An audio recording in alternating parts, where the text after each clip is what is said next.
mangunguna ka.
Jeng-jeng! Good morning at congratulations sa mga sanay na muling gumising dyan na umaga. Kailangan mag-practice na at papalapit na tayo sa dulo ng buwan ng Mayo. At nagmamadali na po kami dahil susunod na Hunyo, balik eskwela na. Kaya para sa kumpletong paghanda sa back to school, tutok na. Dito sa inyong unang eskwela, unang hirit. Ibig sabihin, tuition na naman. Kaya ipon-ipon na. Eto na nga tuloy-tuloy ang paghahatid natin ng serbisyong totoo para sa mga magulang dyan na busy-busy na para sa nalalapit na back to school.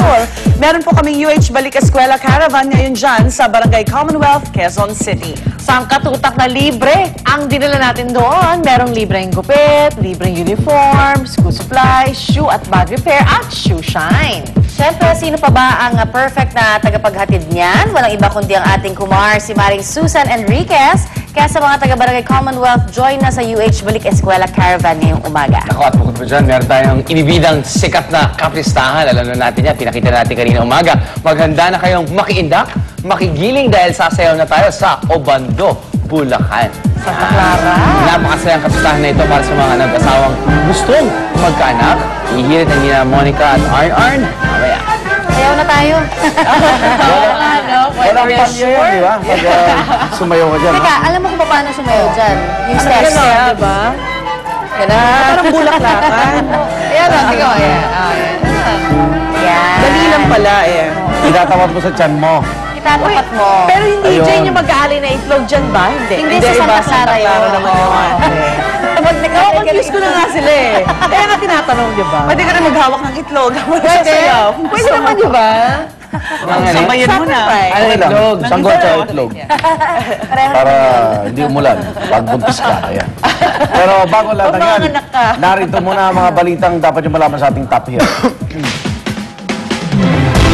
Yung cremation po ng gabi ng nasabing UP professor at journalist at Chief Estelia Simbulan, kakatakda po ngayong araw. Driver ng bus na nakabangga sa sinakyan taxi ni Simbulan, pinaghahanap pa rin.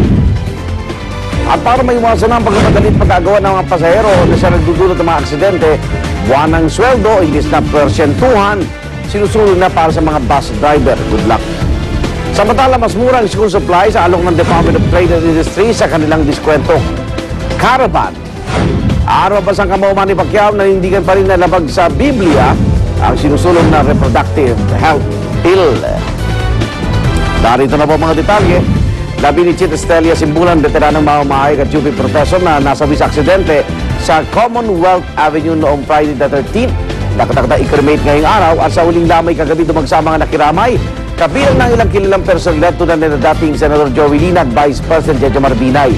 Kalmado pero seryoso at maprinsipyong tao raw si Simbulan, kaya malaking kawalan daw ito talaga sa larangan ng pamamahayag. At sa mapait na sinapit niya, umasa mga naiwan ni Simbulan na hihigpitan ang pagpapatupad ng batas trapiko, partikular na sa Commonwealth Avenue. Samantala, tinutugis pa rin po ng mga otoridad si Daniel Espinosa, ang driver ng bus na nakabangga sa taxi na sinasakyan ni Simbulan. Kinasuhan na siya ng reckless imprudence resulting in homicide at pinuntaan na ng Quezon City Police ang bahay ng mga kapatid ng suspect kung saan posible raw itong nagtago. Pero hindi nila namataan si Espinosa.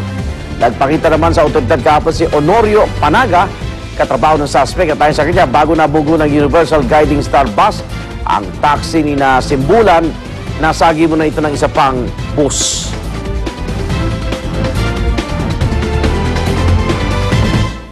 Nung nasagin niya yung taxi, na ando na po sa unahan yung bus, ito naman po yung Universal, dahil na full stop yung taxi, kaya nabangga niya po yung taxi. Hiling naman ang kampo ng Universal Guiding Star Bus Line naway maging patas ang pagdinig sa kaso. Lalo na't malaking perwisyo din sa kanilang kumpanya ang pagkakasuspindi ng kanilang operasyon. Patas ho yun dahil kailan nyo didisiplinahin yung driver nyo at kailan nyo ikangay mamumulat na talagang dapat buwan ng sweldo yan dahil labag na kayo sa labor law. Oo, yun. Diba saan nakita ang presyuntuhan yan Kaya sila nagmamadali. Hindi naman 8 oras lang yan. Minsan nagdidire-diretso pa ng trabaho pag hindi dumating yung karelyebo. Yes. Kaya di ba may mga bus driver nag-a-addict para gising. Para gising. Speeding, ito po ang itinuturong dahilan kung bakit nasalpok ng Universal Guiding Star Bus ang taxi ng mamamahayag at profesor na si Chit Estelia Simbulan. Pero ayon sa ilang bus driver, napipilitan silang humarurot sa daan para may dagdag kita para sa pamilya. Ang sagot dyan ni Bayan Muna Representative Teddy Casino, gawin ng regular ang bayad sa mga bus driver at hindi porsyentuhan. Kung ganito raw kasi ang sistema, hindi magmamadali ang mga driver para lamang makakuha ng maraming pasahero. Mabibigyan na rin ng pahinga ang mga driver dahil sa ngayon daw, lampas 8 oras ang binubuno ng karamihan sa kanila para lang makaboundary. Talagang kapag ikaw ay pagod, puyat na puyat, at kailangan mo maghabol ng pasahero para kumita, talagang mas malamang sa hindi maaksidente ka. So by addressing that, we hope na mababawasan din yung mga aksidente. Pero bukas man sa mungkahing ito ang ilang kumpanya ng bus, giniit nila na kahit porsyentuhan ng kanilang sistema, may nakukuha pa rin karagdagang benepisyo ang mga bus driver. Pero iba pa rin yung regular na benepisyo. Kasi ang problema nyo sa mga operator, ayaw nila magdagdag ng bayad sa SSS. Di ba? Yung mga withholding tax, ayaw nila Kaya nga ganun na Kasi magkakaroon na ng mid-year bonus, 13-month pay, Christmas bonus, ayaw nila nun. Yun yung nangyayari, nasa-sacrifice yung mga pasahero dahil... Tatama rin daw. Ayun nga, yun ang fear nila, tama rin yung mga bus driver. Di tanggalin nyo. Kaya nga Saka nakakita naman ng nagtatrabaho ka, tatama rin ka, di tanggalin. Di ba? Hihina daw yung kasi ito sinasabi lang, kahit gano'ng karaming kay puno o hindi, pag swelduhan, wala lang dyan. Takbo lang daw ng takbo.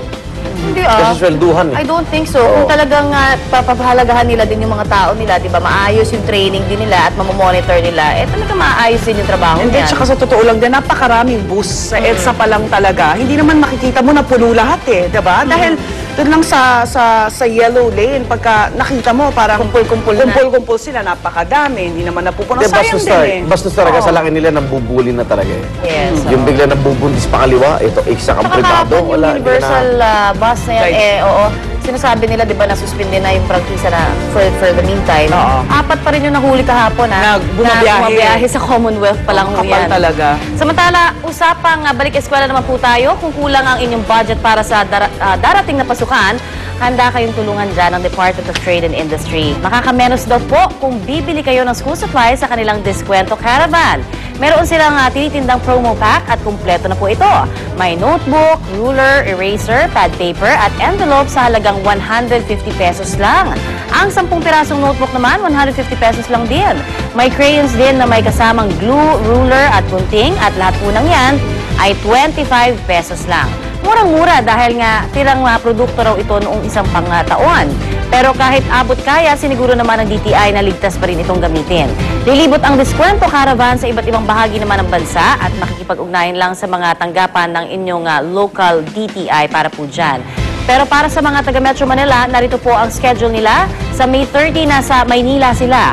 May 31 naman sa Pateros at June 1 sa Taguig at June 3 sa Malabon. Yung mga notebook ng last school year, di ba? Minsan may mga natitira pa doon pwedeng pagsama-samahin. Tahiin na lang, tahiin. Kami ko mga hand-me-down. Oo. Pwede. Ay, ang ganda rin Pinsang kong nasa private school, yun, nakalitan, yun, hand-me-down, yun ang suot ko. Yan ang pwede, di ba? Wala namang Hirap-hiraman na lang. Basta Masama rin. kakalakihan mo lang din naman yun. Kasi mga naiwan ng walang sulat na mga notebook, yun, Pwedeng tahiin.